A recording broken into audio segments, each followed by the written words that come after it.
This week, we move from the idea of regions to how we understand and improve them.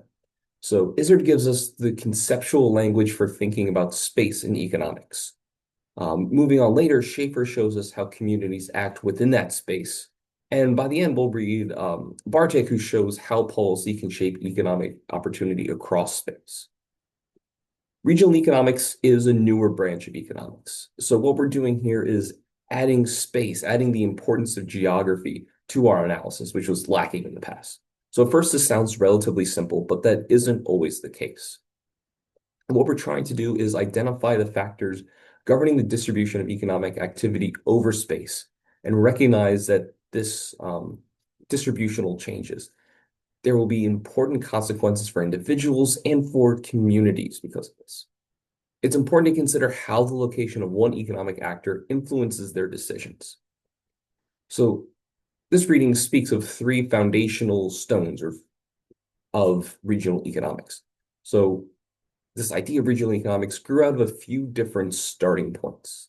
The earliest and the simplest was using natural resources where they are to explain the location of industries and cities that tend to grow up around them. These can be found in old geography texts just as easily as old economics texts. So think about like New York City and New Orleans. These are port cities because they're nearby water. There's wine in Napa Valley. There's cornfields stretching from Pennsylvania all the way out through the Midwest. Cities and industries form because of nearby resources and because of the shape of that land. The hilly landscape and rocky soil prevented large-scale farming up in New England that could take place in Pennsylvania and stretching out west from there.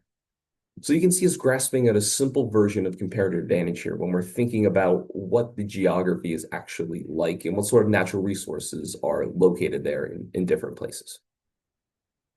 So, and again, going way back to the foundations, Auguste Loesch takes a little bit of a different path. He started with pure theory rather than looking at the world around him and imagined a world with no differences in locations. So everything is in the same identical plane. Everything is alike. So if we imagine that theory, we could think of all activities taking place in one single spot. We can imagine them spread out uniformly across the plane or arising almost randomly. Now, in real life, none of these things really match, and these patterns really match what we see. In the real world, there are some patterns, and these patterns do tell us something. Now, factors other than natural resource location play an important part of explaining the spatial pattern of these activities.